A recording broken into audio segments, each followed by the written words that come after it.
May the evening soothe and welcome you, O travelers from Upper Egypt. You will travel no further, because you are come.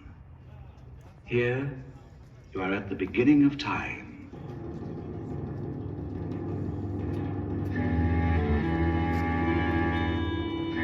Here was conceived and lived the great week of the creation of the world and the separation of the earth from the waters. You are at the house of the Father.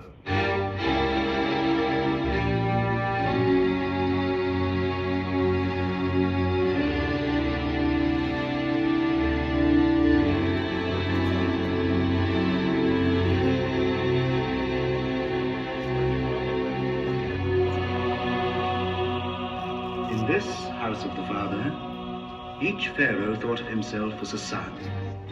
Each added, superimposed, overdid, outdid, through a span of 20 centuries. The result is this fabulous labyrinth of facades and passages, esplanades and corridors, perspectives and detours to which only priests and pharaoh had access.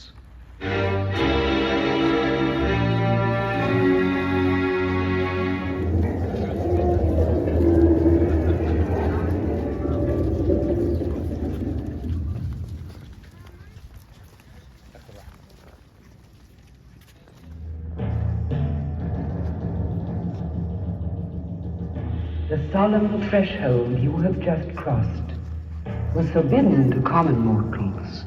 The city of God, where a whole garrison of mystic votaries watched over the great divine scheme of things. His right hand holds the shepherd's crook that gathers in the dust of the stars. He is the God of the first day. It is he who is called Ammon.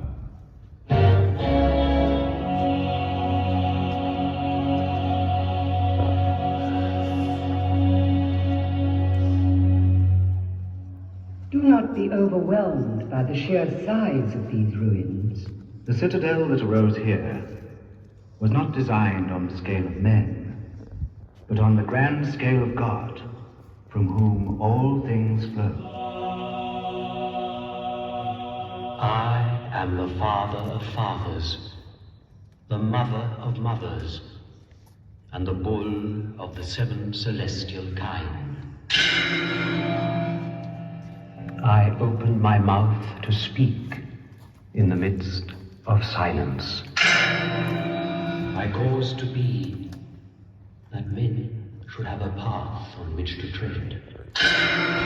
My right eye is the day. My left eye is the night. And the waters of the Nile spurt from my sandals.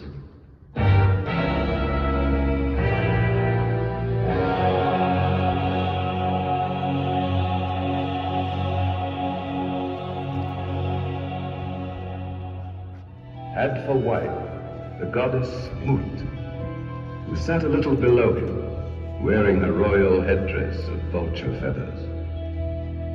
Near to the father and the mother is the son, Hans, standing rigid as a mummy, with a crescent moon picked out upon his oblong head.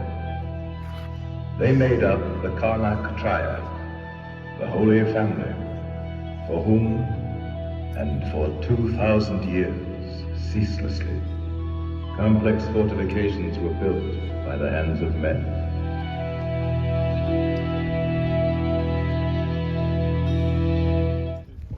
It is made up of 3 contiguous sandstone chapels. Perceived that more than one resting place was needed for the sacred barks of the Holy Family.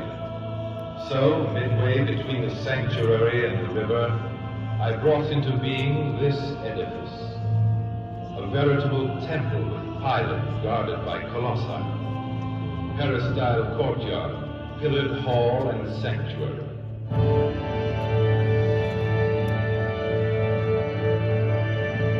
I, Tutankhamun, the youthful pharaoh who re-established Ammon in all his power and glory, After the treachery of my brother, I have left behind me in this courtyard nothing but this calcite sphinx.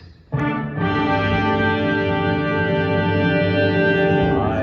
Taharka, a Nubian reigning late in a crumbling dynasty, built this central pavilion, of which little now remains, but a specimen of the papyrus-capped gracious colonnade, and an alabaster block that served as an altar for the divine art. I, a pharaoh whose name is lost, so many contradictions are graven on my pedestal. I left the symbolic image of all the pharaohs. This gigantic statue, rising against the western side of the second pylon, clasping to its legs the tiny figure of a beloved queen. And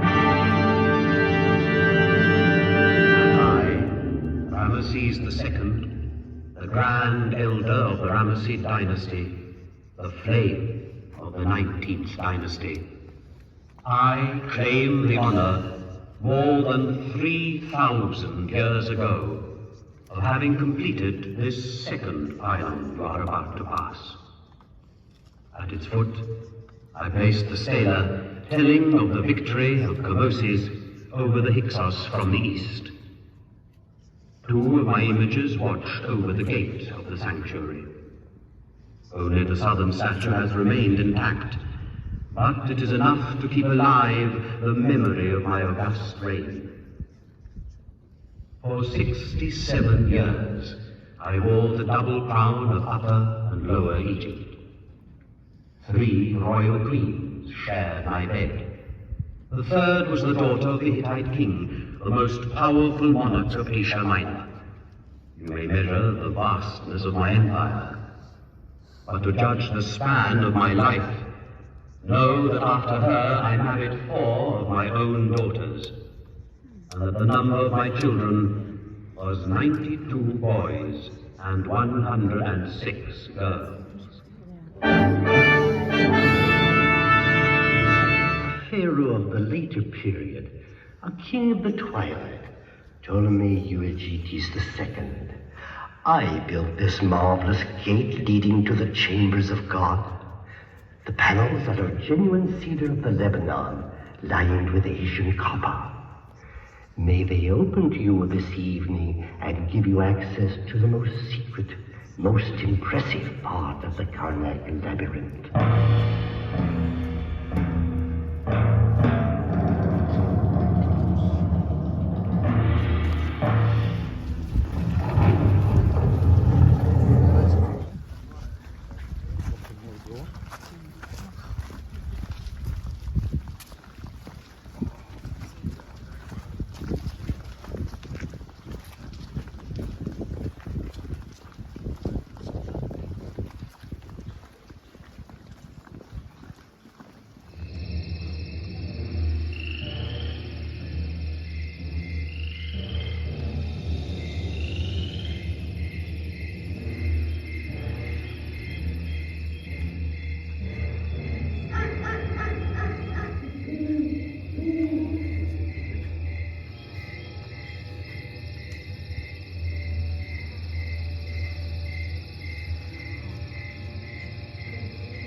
That seem to see from these walls, flickering inscriptions of signatures and prayers.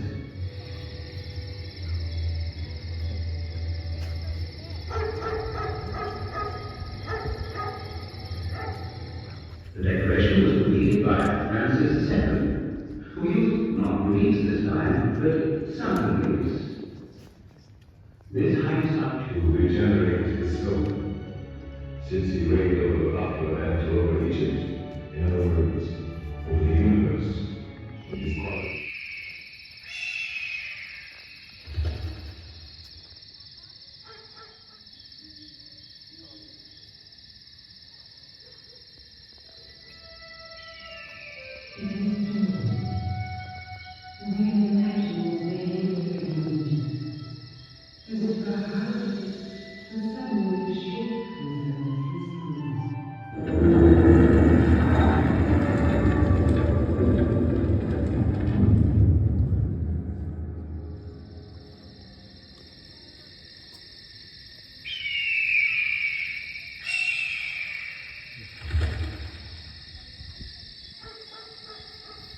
Now, God is resting.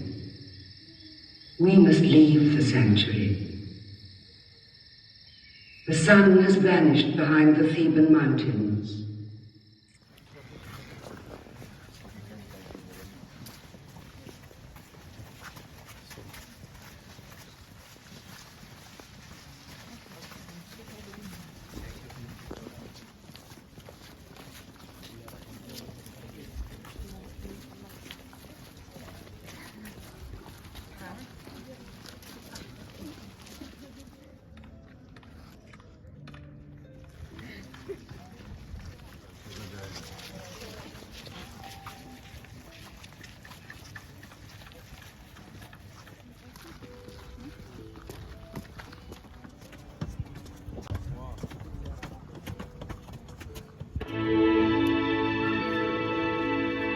Sacred lake, on the banks of which you have come to dream, for one can only understand by dreaming. This mirror set in the rock has reflected the finest firework display of antiquity. A dazzling gleam that has lasted 20 centuries. As soon as one cluster of stars faded, another pharaoh fired another salvo. And this will be named forever, the splendor of Thebes.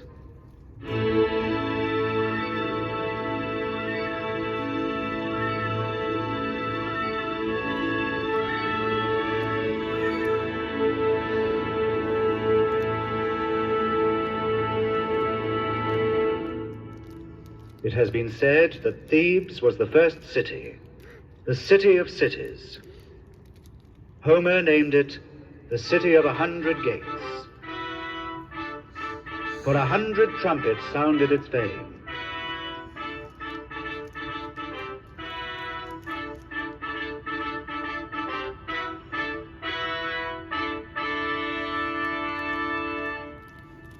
Listen to the sounds of Karnak.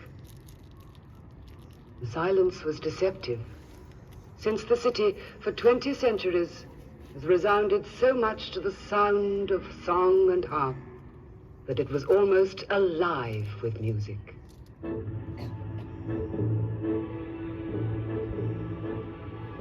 Naturally, there are the baser tasks of the city, the crowded farmyards, the laden trellises, the papyrus presses, and the nobler tasks, the working of gold and silver, the polishing of the columns, the fashioning of the sandstone blocks. But above all, there is the fabulous machinery of the universe. For God is in charge and is responsible for the functioning of the world. Upon the terraces, priest astronomers observe the movement of the stars, are responsible for eclipses of the moon and the rising of the sun. Keep the maps of the empire up to date, and the much more complicated maps of the kingdom of eternity.